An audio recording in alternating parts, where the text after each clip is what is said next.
Hi everyone, welcome to stocks with Rohit. और इस बार market में फिर से एक और अच्छा आईपीओ आ गया है जिसका नाम है टेम्सन इंस्ट्रूमेंट्स लिमिटेड। और आपको दिख रहा होगा यहाँ पर 83% का जीएमपी है, मतलब 83% के प्रॉफिट्स होने के यहाँ पर चांसेस बन सकते हैं। लेकिन 83% सिर्फ देखकर क्या हम पैसे लगाए या ना लगाए, आज के इस वीडियो में हम पूरी तरीके से समझेंगे और समझेंगे क्या इसे लिस्टिंग के बाद भी होल्ड किया जा सकता है, कितने चांसेस होंगे लिस्टिंग के और किस तरीके से हमें इसमें पैसे लगाना है। तो आइए चलते हैं। कल से खुल रहा है, मैंने जब ये पीपीटी बनाया था तब एक्चुअली 19 अगस्त थी। तो आपका आज ये आईपीओ खुल चुका है। 20 अगस्त से 24 अगस्त तक के आईपीओ खुला हुआ है और 83% का यहाँ पर लिस्टिंग गेन एक्सपेक्टेशन है।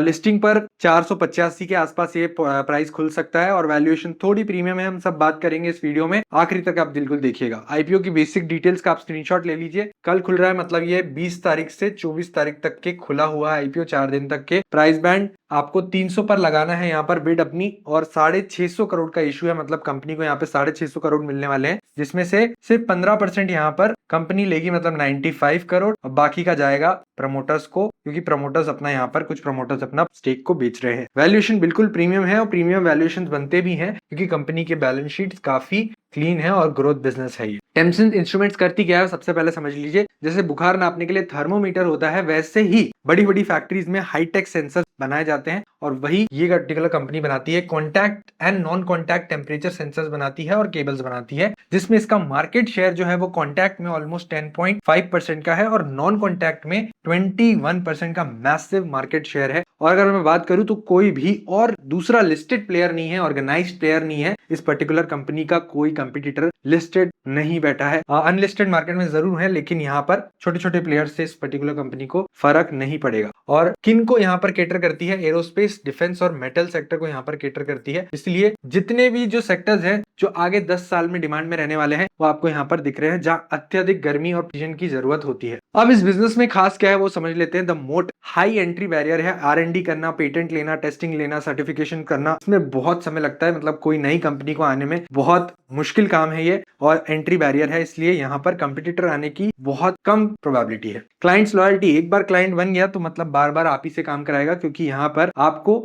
अप्रूव्ड वेंडर ही चाहिए रहता है और वेंडर चेंज करने की जो फिजिबिलिटी है वो कंपनी के पास बहुत मुश्किल होती है। इसलिए एक बार आपको यहाँ पर वेंडर बना लिया तो आप यहाँ पर लंबे समय तक के आपकी काम करने के लिए आपको कॉन्ट्रैक्ट्स मिलेंगे। ग्लोबल रीच है, कंपनी 70 से 80 देशों में एक्सपोर्ट करती है। प्राइसिंग पावर बहुत स्ट्रांग है, मतलब मोनोपोली होने के साथ साथ कंपनी 70 to 80 देशों में यहाँ पर एक्सपोर्ट करती है, which is again a very positive point. अगर कंटिन्यूसली एक्सपोर्ट करते जाएंगे तो कंपनी के पास ग्रोथ का जो एक्सपांशन पार्ट है वो काफी बड़ा रीच तक ले जाएगा और इसकी वजह से इसका रेवेन्यू बहुत बढ़ने के चांसेस हो सकते हैं। और यही रीजन है, अगर आप देखोगे तो 5 साल की रेवेन्यू ग्रोथ रही है लगभग 26%, यहाँ पर लास्ट ईयर की दी हुई है। प्रॉफिट ग्रोथ रही है 31% 5 साल की, और मार्जिन और ये जो रिटर्न्स है क्लियरली बढ़ते ही जा रहे हैं। EBITDA मार्जिन बहुत शानदार 25% का है और ROCE मतलब कैपिटल का सही इस्तेमाल कर रही कंपनी 22% का है, और कर्जा ना के बराबर है। बैलेंस शीट एकदम क्लीन है और इस तरीके का ट्रैक रिकॉर्ड आपको दिख रहा है। मतलब कंपनी का जो रेवेन्यू ट्रेंड है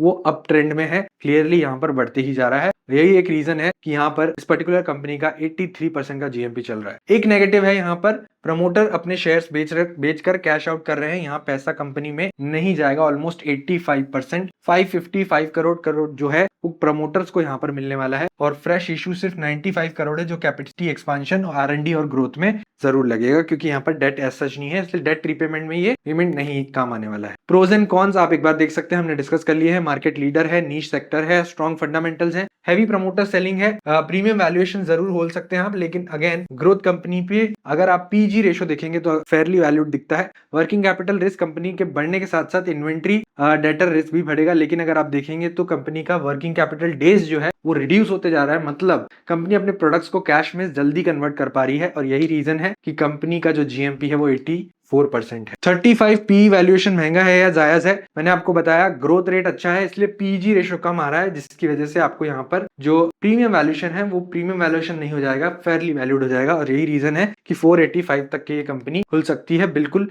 530 550 तक के भी खुल सकती है। तो लिस्टिंग एक्सपेक्टेड यहाँ पर 500 530 तक भी हो सकती है, क्योंकि यहाँ पर 63% के हिसाब से नापा हुआ है। अभी जीएमपी 83 चल रहा है, और जैसे जैसे इसके सब्सक्रिप्शन बढ़ेंगे, आज जब मैं बात कर रहा हूँ तो 20 अगस्त है और इसका सब्सक्रिप्शन सब्सक्रिप्शन हो चुका है ऑलमोस्ट 6x, मतलब HNI में आप अगर देखेंगे तो 10.3x का सब्सक्रिप्शन हो चुका है, रिटेल में 5.6 का हो चुका है और SHNI में यहाँ पर लगभग 8 सब्सक्रिप्शन हो चुका है। तो डेफिनेटली यहाँ पर डिमांड बहुत हाई है और इस IPO के मिलने के चांसेस आपको बिल्कुल कम रहेंगे। लेकिन अगर आपका लक रहा तो अगर आपको IPO मिला तो आपको लिस्टिंग गेन्स बम्पर हो सकता है, इसलिए लगाना बिल्कुल बनता है। मिस आउट मत कीजिएगा इस IPO को लगाने में। अगर आपने मिस आउट किया तो आप मिस कर देंगे एक चांस 100% गेन्स करने का। शॉर्ट टर्म में आपको 83% गेन्स मिलेंगे। मीडियम टर्म में अगर आप इसे होल्ड करना चाहते हैं तो मैं बोलता हूं कि होल्ड भी कर सकते हैं 6 मंथ्स के लिए, लेकिन मैं ये कहूंगा कि लिस्टिंग पर आप प्रॉफिट बुक करके एक डिप का वेट कीजिए। एक डिप जरूर आता है किसी भी कंपनी में, अपसाइड अपसाइड अपसाइड नहीं दिखता है। एक डिप का वेट कीजिए 5-10% का डिप का, और वहां पर इसको